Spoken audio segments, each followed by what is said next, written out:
सभी को जय सिया राम। आज हम लोग रामचरितमानस अरण्य कांड दोहा संख्या 26 26 से ही शुरू करेंगे। 26 से 27 तक पढ़ के फिर हम लोग इस प्रसंग पर थोड़ी चर्चा करेंगे। तो यूं देखिए, तो जो दोहा संख्या 26 है वो इतना सुंदर दोहा है कि इसको बार बार कल्पना करने का मन करता है।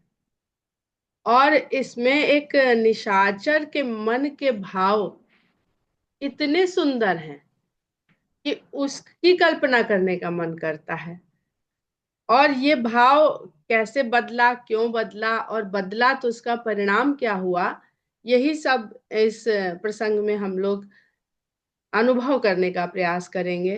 तो कहता है, मन में सोचता है मारीच, जब रावण के आगे विवश हो जाता है कि नहीं, उसको रावण का कहना तो करना ही पड़ेगा। तो मम पाछे धर धावत धरे सरासन बान, फिर प्रभु ही बिलो की हूं, धन्य न मोह सम आन। कि धनुष बाण को धारण करे हुए भगवान मेरे पीछे पीछे दौड़ेंगे, मेरे पीछे पीछे भागेंगे। बहुत ही सुंदर दोहा है। और मैं पलट पलट कर फिर प्रभु ही बिलो की हूं, मैं पलट पलट कर प्रभु को देखूंगा। धन्य न मौसम आन, मेरे समान धन्य अन्य नहीं है, अन्य कोई दूसरा इतना धन्य कहाँ है। और अगर हम यहाँ पर इसमें निशाचर मारीच के भाव को समझने का प्रयास करें, तो हम यहाँ पर एक पहले जो चौपाई पढ़ी थी जिसमें उसने ये कहा कि आ सजिय जानी दसानन संगा, चला राम पद प्रेम अभंगा। तो राम के चरण कमलों में अपने प्रेम के कारण उसे ये स्थिति प्राप्त हुई। देखिए, माता सीता राम के पद चिन्हों पे चल रही हैं, उनके पीछे पीछे। लक्ष्मण जी वो राम के पद चिन्हों के पीछे पीछे चल रहे हैं, और दोनों राम और सीता के चरण चिन्हों को बचाते हुए चल रहे हैं। तो इस पे हम लोग चर्चा कर चुके हैं कि इसका वास्तविक तात्पर्य क्या है। भरत जी राम के मार्ग को पूछते हुए कि राम किस मार्ग से गए जहां उनके चरण पड़े, जहां उनके चरण चिन्ह कहीं कहीं देखने को भी मिले, वहां चल रहे हैं। अब मारीच कितना भाग्यशाली है कि भगवान के न तो मार्ग को देखना है उसे, न चरण चिन्ह को देखना है, वो आगे भाग रहा है। और आगे भाग रहा है और भगवान उसका पीछा कर रहे हैं। इसका अर्थ ये भी है कि चाहे जितना विषय कामना वासनाओं से लिप्त जीव हो, दंड कारण्य है, और दंड कारण्य में सारे विकार हैं। दसों के दसों विकार यहाँ पर हैं, पंचवटी और दसों विकार। पंचवटी से ही दशानन का जो कहते ना, युद्ध का जो आरंभ होगा वो पंचवटी से हुआ। शूर्पणखा के द्वारा चुनौती भेजी गई। तो पंचवटी क्या है? हमारा पंच तत्व से बना शरीर है। वो अगर चाह ले, भगवान की कृपा, लक्ष्मण जी ने चुनौती भेजी है। और लक्ष्मण जी कौन है? पहले ही गोस्वामी जी बता चुके हैं कि ब्रह्म जीव बिच माया जैसे। तो जीव अगर ये चाह लिया कि हमें दसों विकार को चुनौती देनी है, वो कामना के रूप में हमारे ऊपर आक्रमण करती है, हमें ललचाती है, हमें मोहित करने का प्रयास करती है। लेकिन अगर भगवान का इशारा तो है हमारे साथ कि अरे भिड़ जाओ इससे, क्या दिक्कत है, हम हैं। तो रामचंद्र जी का इशारा पाते ही लक्ष्मण रूपी जीव दशानन रूपी दसों विकार को चुनौती दे सकता है कि तू मेरा कुछ बिगाड़ के देख ले। मैं तो राम का संबल लेके तुझे चुनौती देता हूं। तो ये जो पंचवटी और दशानन और शूर्पणखा, इसका जो तात्पर्य है बहुत ही सुंदर है। अब वहां पर अनेक अनेक प्रकार से इस तरह से कब कौन सी शंका, कब कौन सा लोभ, कब कौन सा संशय, कब कौन सा भय, कब कौन सा अहंकार, दंभ, मद, घमंड, सब कुछ इस दंडकारण्य में आ गया है। क्योंकि एकदम से अच्छाई से बुराई नहीं होती है, अच्छाई से बुराई की एक यात्रा है। हम अगर मैदानी भाग से पहाड़ की ओर जाते हैं तो ऐसा थोड़ी होता कि एकदम से एवरेस्ट मिल गया हमको। हम चलना शुरू करते हैं, चलते चलते चलते चलते फिर तराई क्षेत्र आता है, तराई क्षेत्र से चढ़ाई क्षेत्र आता है, चढ़ाई क्षेत्र से धीरे धीरे धीरे कठिनता आती चली जाती है। तो ऐसे ही अच्छाई और बुराई की यात्रा है। तो अयोध्या से, अयोध्या जैसी शुभता से जीव को लंका जैसी अशुभता में, जहां वैभव तो बहुत है, संपत्ति बहुत है, सोना बहुत है, पर सब कुछ बुराई में लिपटा हुआ है, तो वहां तक पहुंचने के लिए बीच में दंडकारण्य पड़ता है। अब यहां दंडकारण्य में फंस गए तो हम लंका भी जा सकते हैं और हम मुक्त भी हो सकते हैं ऋषि मुनियों की तरह। हम, हमारे भीतर क्या चल रहा है, हम विषयों के शरणागत हैं कि हम उस प्रभु के शरणागत हैं।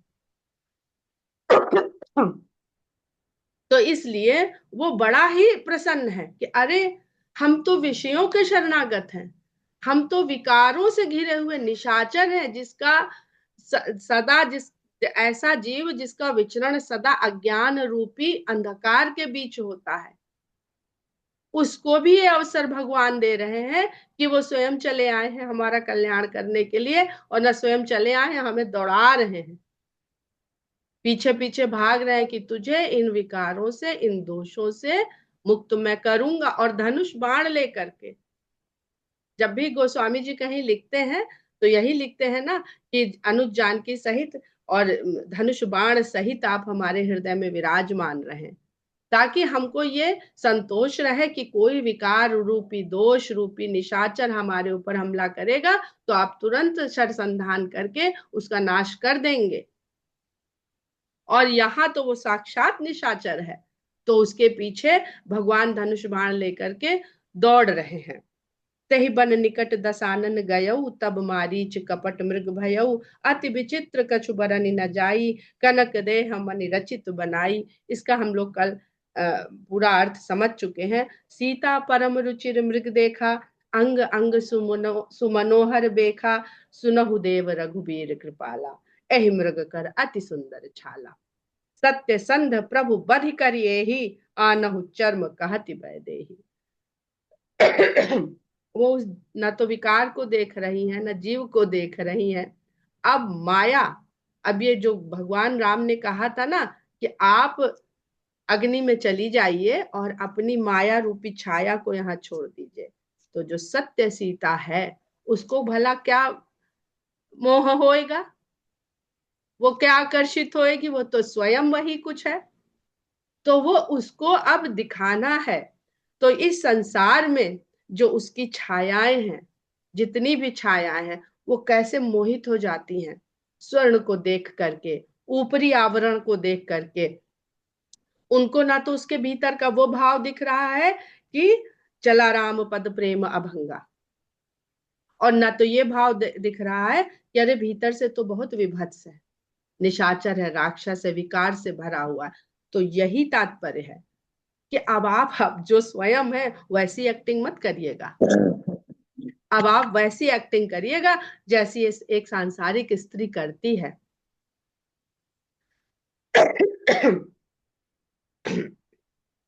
तब रघुपति जानत सब कारण,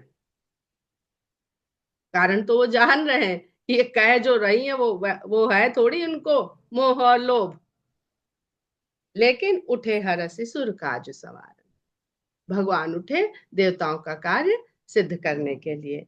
मृग बिलो की कटि परिकर बांधा, करतल चाप रुचिर सर सांधा, प्रभु लक्ष्मण ही कहा समुझाई, फिरत विपिन निश्चर बहु भाई। अब ये पति पत्नी की मंत्रणा का लक्ष्मण जी को कुछ पता नहीं है। ब्रह्म और माया ने क्या तय कर लिया है, इस संसार को कैसे चलाना है, कैसे यहाँ फंसाना है, कैसे मुक्त कराना है। फंसाती तो माया है, ब्रह्म तो केवल मुक्ति कराता है। वो मंत्रणा जीव को पता नहीं है।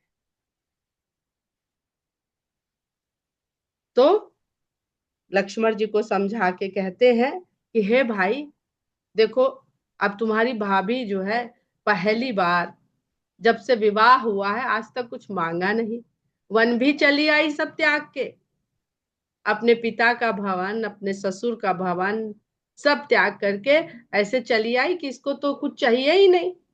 अब आज इसने पहली बार मुझसे कुछ मांगा है तो देना तो मेरा कर्तव्य है, मैं तो ला के दूंगा, इसकी इच्छा पूरी करूंगा। हम जीव भगवान से वही मांगते हैं जिससे हम संकट में पड़ जाएं। हम ऐसा मांगते ही नहीं। अभी पीछे ऋषि जी ने कहा ना कि भाई हमें सही गलत का बोध हो तब तो हम मांगे, हम नहीं मांगेंगे आपसे कुछ। और वही दिखा दिया कि देखो मांगने से तुम खुद अपने लिए संकट पैदा कर रहे हो। हम तो देने को तैयार हैं, हम दे देंगे। तो कहते हैं कि विपिन में वन में बहुत तरह के निशाचर घूम रहे, बहुत विकार है अभी यहाँ। लोभ से भय आता है। आप लोभ के कारण गलत काम करते हैं, कोई गलत काम कर लिया नियम कानून से हट के, फिर क्या होता है, रातों की नींद चली जाती है। इनकम टैक्स की चोरी कर ली है, इतना पैसा सोना प्रॉपर्टी ये सब बना लिया है, यही सब सोने के हिरण है। तो भय आ जाता है, नींद नहीं आती है रात में। तो इस प्रकार के बड़े निशाचर फिर रहे हैं। लोभ तो उसके मन में आ गया, देखना पीछे पीछे भय भी आएगा ही आएगा। सीता केरी करे रखवारी, ऐसी सीता की तुम रक्षा करना। यानी जीव से कहा जा रहा है जिस प्रकृति में तुम रह रहे हो ना, इसकी रक्षा करना तुम्हारा कर्तव्य है। बुद्धि विवेक बल समय विचारी, चार चीज के लिए विचार करने को रामचंद्र जी कह जाते हैं। और ध्यान दीजिएगा तो लक्ष्मण जी वैराग्य भी है, ज्ञान भक्ति और वैराग्य भी है। तो वैराग्य के लिए बुद्धि विवेक बल और समय। क्योंकि एक जगह गोस्वामी जी ने कहा है ना ऋषि मुनि के लिए, भक्त के लिए, कि जिनको मान अपमान से कोई फर्क नहीं पड़ता है। असली वैरागी वही है। मान से प्रसन्न हो जाए, अपमान से क्षुब्ध हो जाए तो वैराग कहाँ। अभी तो भावनाओं के राग में पड़े हुए हैं।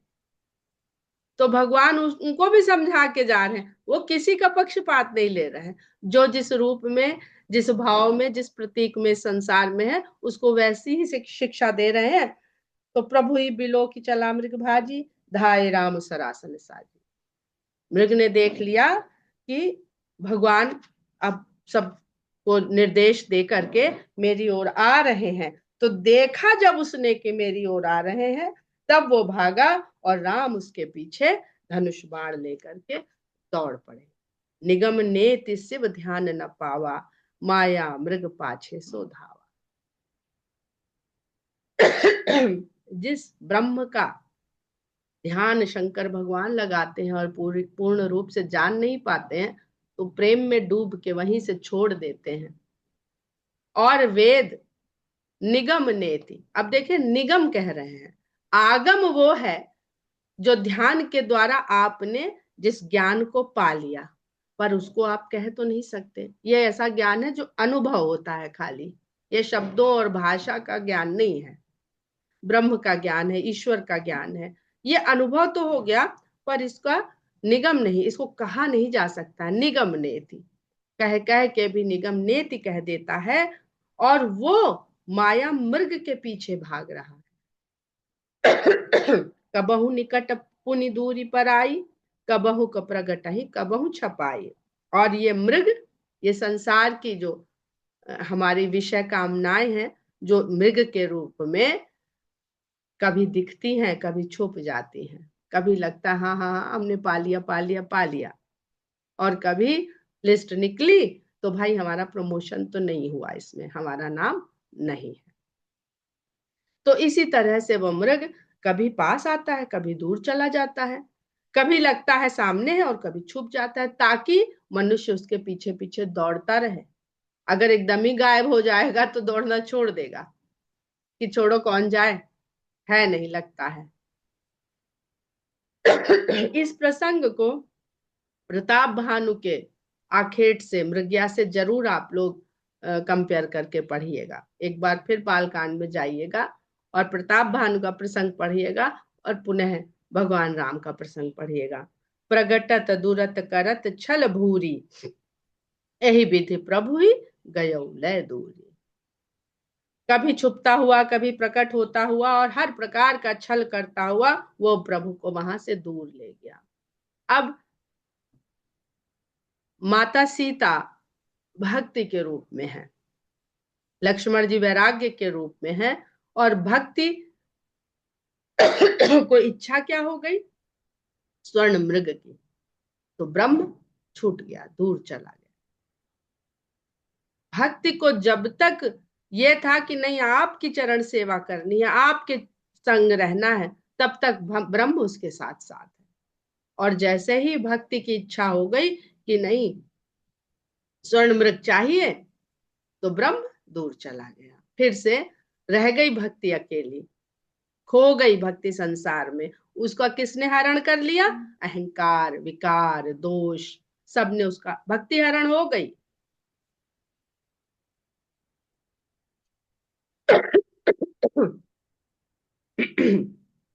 लेकिन अब भी उस भक्ति का भी भगवान छोड़ते नहीं है उसे, कि अरे भक्ति थी मेरी बिचारी प्यारी, सबसे प्रिय है भगवान को भक्ति। ये सब उत्तरकांड में फिर सुनेंगे।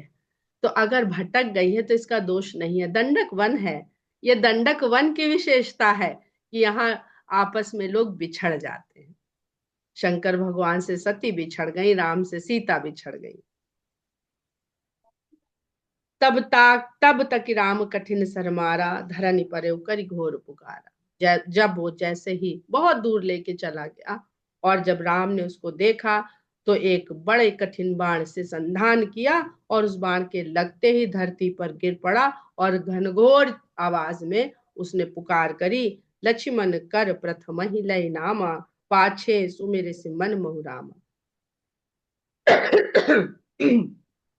पहले तो उसने लक्ष्मण जी का नाम लेके पुकारा, जो आवाज दी वो लक्ष्मण जी का नाम लिया, लेकिन पीछे से भगवान राम को मन में याद किया। तो मन की बात केवल भगवान जानते हैं। मन की बात न तो सीता सुनती हैं और न लक्ष्मण सुनते हैं, क्योंकि अंतर्यामी वही है और कोई अंतर्यामी नहीं। लक्ष्मण जी तो कर्म का फल देते हैं, तभी खरदूषण को अगर लक्ष्मण जी साथ में लगा लेते ना रामचंद्र जी मारते समय, तो वो उनके कर्मों का फल देते, पर राम को तो उन्हें मुक्त करना था। तो लक्ष्मण जी जिसको मारेंगे वो कर्म का फल पाएगा, पर रामचंद्र जी जिस पर संधान करेंगे वो सबको मुक्ति मिलेगी। प्राण तजत प्रगटे से निज देहा, सुमिरे से राम समेत सनेहा।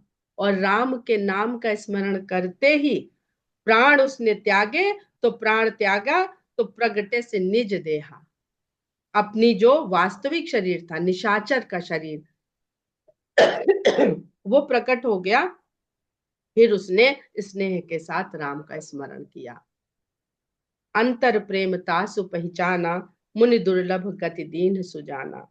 उसके अंतर के प्रेम को राम ने जान लिया और मुनियों को जो दुर्लभ गति है वह सब कुछ जानने वाले भगवान ने उसे प्रदान कर दी। विपुल सुमन सुर बरसहि गावहि प्रभु गुण गाथ, निज पद दीन असुर कहूं दीन बंधु रघुनाथ।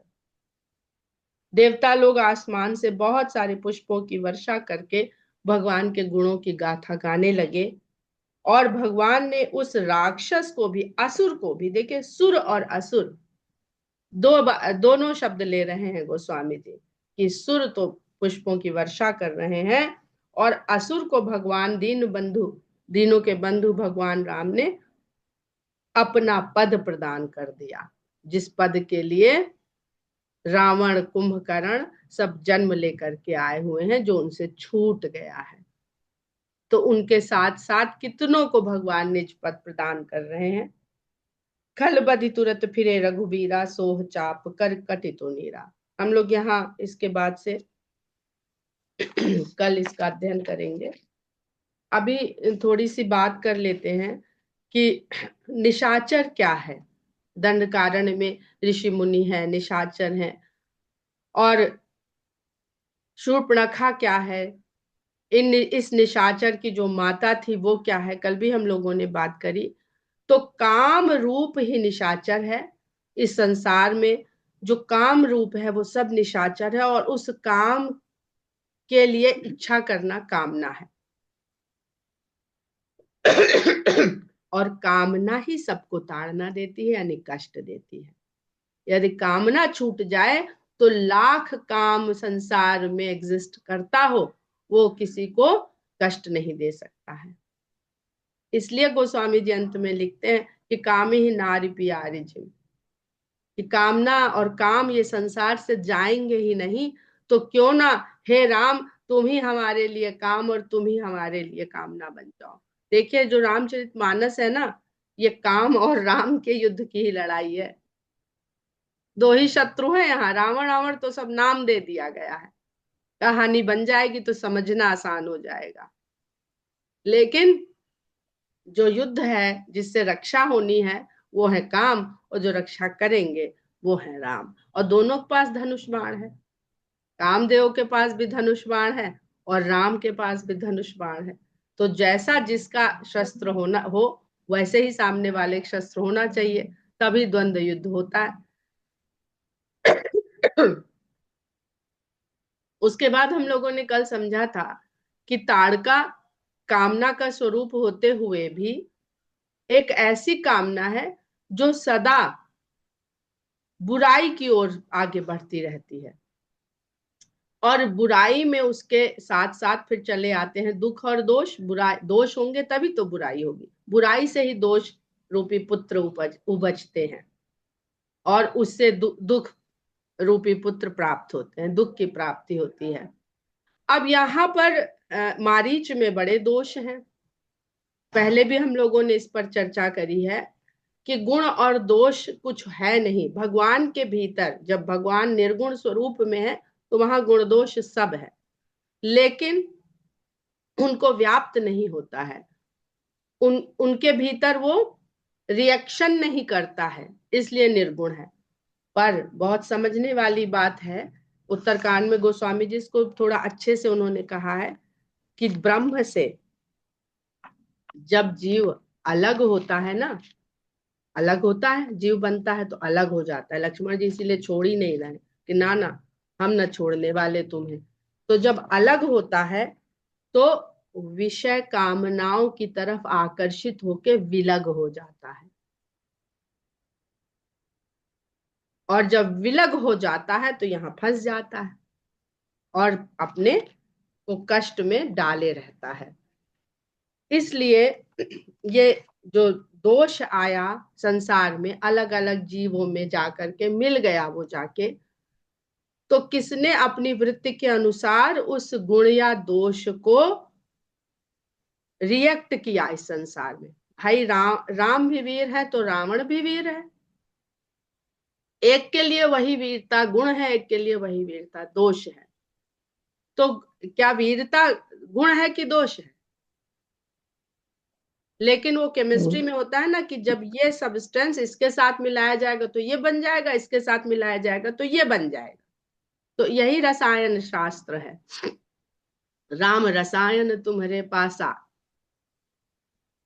जो हनुमान जी का रसायन शास्त्र है वो है, चाहे वीरता हो, चाहे बल हो, चाहे विद्या हो, चाहे ज्ञान हो, चाहे बुद्धि हो, विवेक हो, सब में राम नाम का ही बस मिलाते रहो, वो सब गुण बना रहेगा। और जहां उसमें काम मिल गया तो वो सब दोष बन जाएगा। तो ये तो बात हुई गुण और दोष की, जो दंड कारण दोषों का साम्राज्य है। तो जब विलग हो जाता है तो भगवान क्यों भाग रहे मारीच के पीछे? क्योंकि वो भी तो निशाचर है। रावण ने जब कह दिया कि तामस तनदेह है, तामस देह है, इससे भजन नहीं होएगा, तो वैर ठान ले। मारीच की भी तो वही दशा है, और काम उसका हो गया जितना होना था। तो अब भगवान नहीं चाहते कि उसने याद भी कर लिया, मन में विवश है, विषय कामनाओं के आगे, अहंकार के आगे विवश है। तो अब ये नहीं भी अगर ऊपर से तपस्या और जप तप योग नहीं कर पा रहा है, पर इच्छा तो हो गई इसकी। तो अगर इच्छा भी हो गई है, तो कितने ही भी हम तामसिक प्रवृत्ति हो, भगवान हमारा उद्धार करने के लिए स्वयं आएंगे।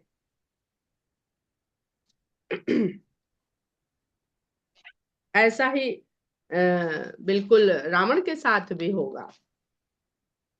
अब यहीं पर हम लोगों ने जयंत का भी प्रसंग पढ़ा अरण्य कांड में ही।